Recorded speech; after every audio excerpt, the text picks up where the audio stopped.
कभी लगता है शेयर बाजार ऊपर जा रहा है, कभी सुनते हैं स्टार्टअप्स को फंडिंग नहीं मिल रही, और फिर सरकार की नई नीतियों की बातें। रोज की ये आर्थिक खबरें ना बिखरी बिखरी सी लगती हैं, है ना।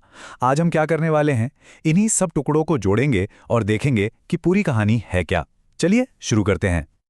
तो असली सवाल यही है, इन सारी हेडलाइंस के पीछे की असलियत क्या है।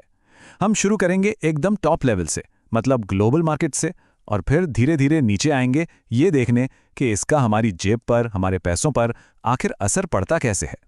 तो चलिए सबसे पहले एक बड़ा नजरिया लेते हैं। मान लीजिए 30,000 फुट की ऊंचाई से आज दुनिया की अर्थव्यवस्था का मूड कैसा है। अगर एक शब्द में कहूं ना तो वो है सतर्कता। सब लोग, मतलब इन्वेस्टर्स, कोई भी बड़ा कदम उठाने से पहले जरा रुककर सोच रहे हैं।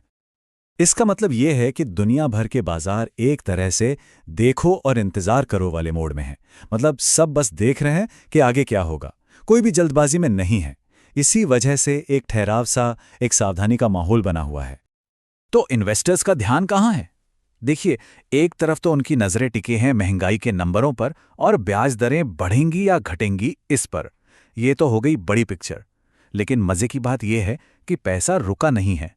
वो बह रहा है, लेकिन सिर्फ कुछ चुनिंदा जगहों पर, जैसे टेक स्टॉक्स और बैंकिंग स्टॉक्स में, जिन्हें इस माहौल में थोड़ा सेफ माना जा रहा है। अच्छा, बाजार का ये जो कॉशियस मूड है, ये सिर्फ आंकड़ों का खेल नहीं है। इसका सीधा असर पड़ता है जमीन पर काम कर रहे बिजनेस पर। तो चलिए अब देखते हैं कि छोटे छोटे स्टार्टअप से लेकर बड़ी बड़ी कंपनियां वो इस माहौल में खुद को कैसे ढाल रही हैं। स्टार्टअप्स के लिए तो समझिए कि पैसे जुटाने का पूरा गेम ही बदल गया है। हाँ, ये बात सही है कि फंडिंग थोड़ी बढ़ी है, लेकिन अब इन्वेस्टर्स से पैसा निकालना पहले से कहीं ज्यादा मुश्किल हो गया है। नियम बहुत सख्त हो गए हैं। तो फिर पैसा जा कहाँ रहा है? देखिए, निवेशक अब भविष्य पर दांव लगा रहे हैं।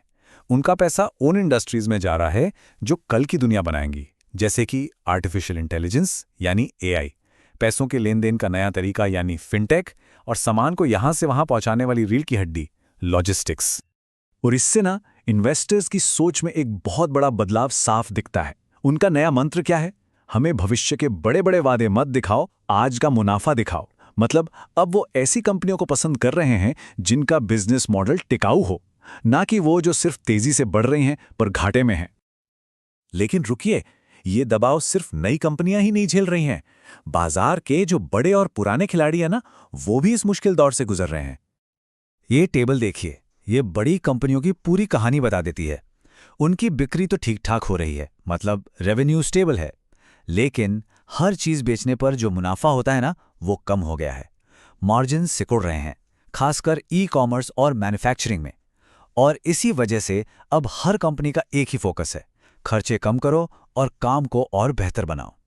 तो अब कहानी में एक नया मोड़ आता है। सरकार इस सिचुएशन में क्या कर रही है? चलिए देखते हैं कि अर्थव्यवस्था के एक बहुत जरूरी हिस्से यानी छोटे बिजनेस, उनको सपोर्ट करने के लिए क्या सोचा जा रहा है। सरकार का फोकस है हमारी अर्थव्यवस्था की असली जान पर, यानी माइक्रो, स्मॉल और मीडियम एंटरप्राइजेस, जिन्हें हम एमएसएमईज भी कहते हैं।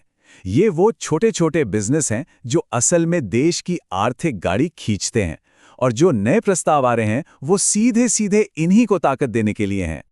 तो मदद की कैसे जाएगी? असल में दो बड़े आइडियाज पर काम चल रहा है। पहला, टैक्स भरने की प्रक्रिया को आसान बनाया जाए ताकि बिजनेस करने वालों का सिरदर्द कम हो। और दूसरा, डिजिटल पेमेंट को बढ़ावा दिया जाए ताकि लेन देन फटाफट हो। और इन दोनों ही चीजों का सबसे बड़ा मकसद क्या है?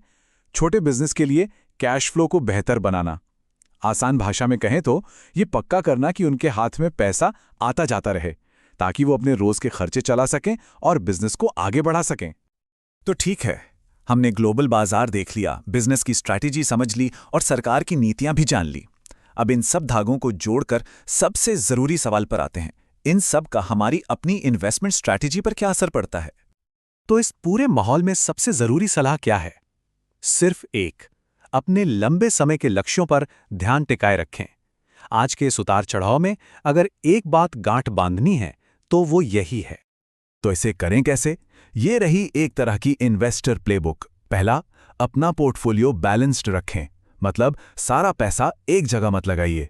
दूसरा, बाजार के रोज के शोर शराबे से परेशान मत होइए। आज मार्केट गिरा, कल उठा, इससे अपनी लंबी मंजिल का रास्ता मत बदलिए। और सबसे जरूरी, हमेशा अपनी लॉन्ग टर्म प्लानिंग को सबसे ऊपर रखिए। तो सबसे बड़ी सीख क्या निकली? यही कि अर्थव्यवस्था की हर कड़ी एक दूसरे से जुड़ी हुई है।